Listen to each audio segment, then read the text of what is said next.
Hi friends. So I have been trying to dig a little deeper, take a little bit more risk in sharing my thoughts and opinions on the internet, which is a risk in itself for sure. Anyway, I wanted to talk about something that has been quite a hot topic, and rightfully so for good reason, and I thought I would share my 2 cents. So it's kind of this encompassing idea that essentially women are fed up. Women are fed up with men, and we're fed up with this deal that we're getting to be in a relationship with men. And I wanted to share my thoughts on that because I'm a little bit, I guess you could say, weathered, wounded veteran to all this. Now I know that there's good guys out there, but we're not focusing on you. In fact, the best thing you can do if you're a good guy is step up and take some action, speak up against the bad behavior of other men that you know and that you witness, because you all know them. All men know at least one guy who falls into the category of why women do not trust men, do not feel safe with men, and are honestly sick and tired of dealing with their BS. Now, I'm going to do my best to just speak from my personal experience, and I don't care if it ruffles some feathers because this is my opinion, this is my experience, and frankly, I am sick and tired of being quiet, of being convenient, and of being a nice girl. I'm literally so bored. I am incredibly bored of doing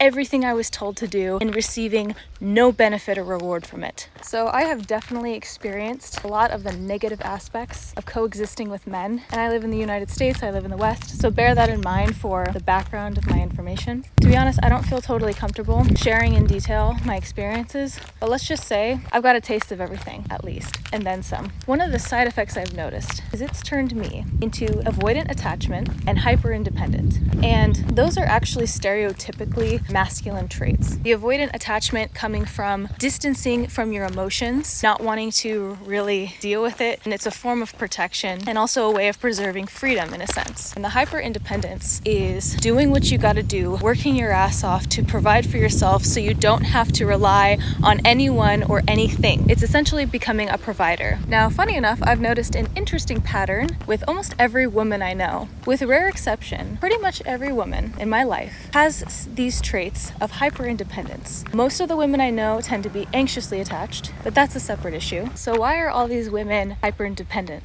Well, it's because they were expected to do it all. They were told that they were to find a husband, to get married and have kids. And here's what happened. Prices skyrocketed, the economy sucks, and men are becoming more and more effeminate every day. So here's what happened. These women found themselves trapped, duped, so to speak, in a situation that is incredibly hard to remove yourself from, especially when children are involved, or other assets like pets or homes or vehicles even.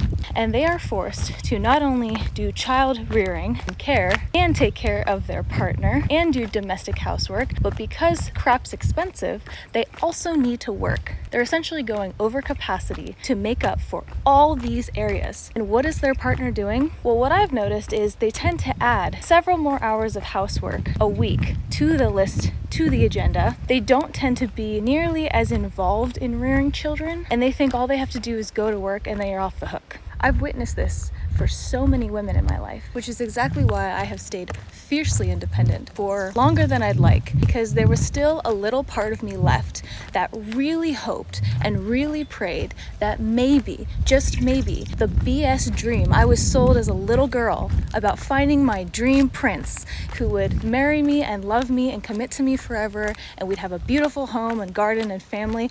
I thought maybe that dream still had a shot. But from what I've seen, especially with the man versus bear topic that's been going around, which I find a wonderful illustration, by the way, of exactly the day-to-day fear women live in just because we coexist with men, it really highlights that a lot of men would not behave civilly, and the only reason they do is because they are threatened with the law. So because of recent events, that last little teardrop of my dream has been shattered and killed.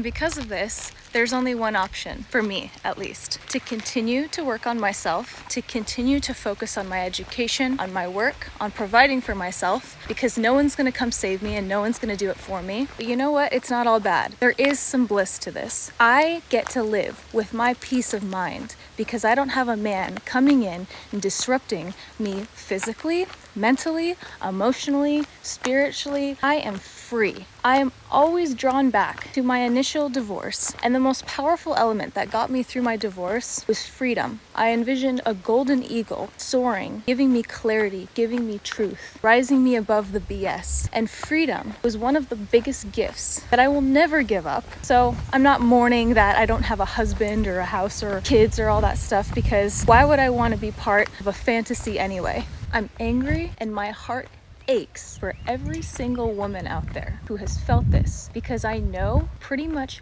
all of us have. I don't think there's a single woman on this planet that hasn't been negatively affected by the existence of a man. I can't tell you the amount of lying, cheating, violence, abuse I've seen. It would disgust you if you knew everything that I have experienced and seen, especially with the cheating and the disloyalty. Because I'll tell you one thing, if you're not going to help provide financially or otherwise, if you're not going to help keep and maintain and nurture the peace of a relationship, the least you can goddamn offer is some loyalty. So that's my 2 cents on that. My heart aches, and I really empathize and completely, wholeheartedly stand with all of these women who are just fed up and done. I am right there in the lineup with you. Absolutely done. There is no benefit. There is no incentive for us to want to give our valuable time, our valuable life force, the best years of our life, which is our entire life, for a scam.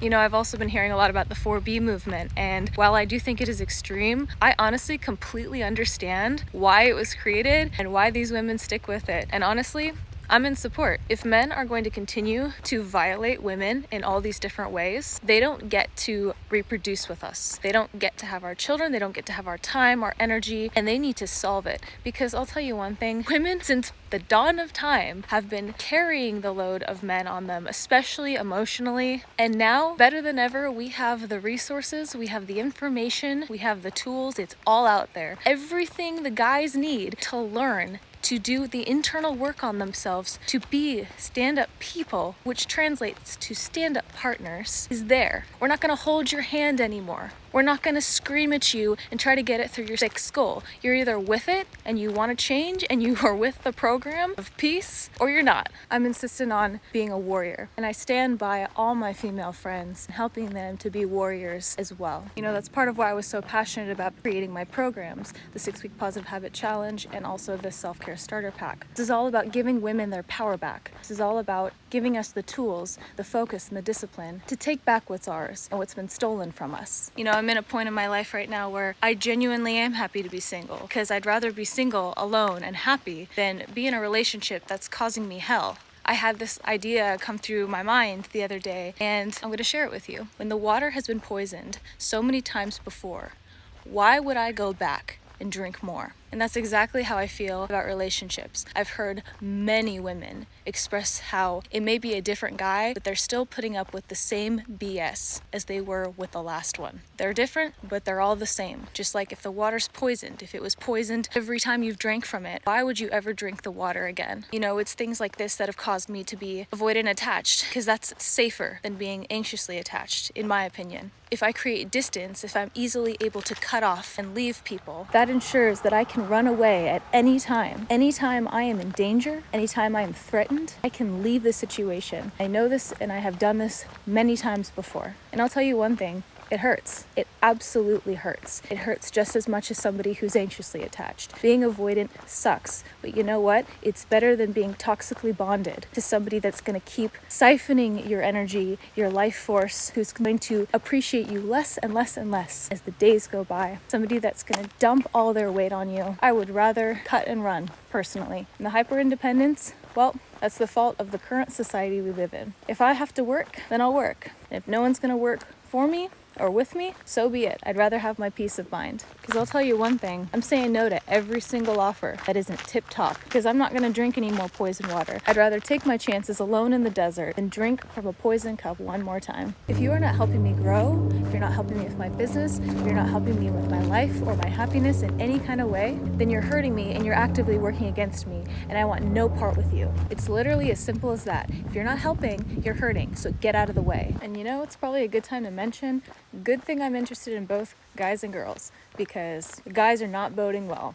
So ladies, I feel for you. I really do. And for any men watching, what are you gonna do?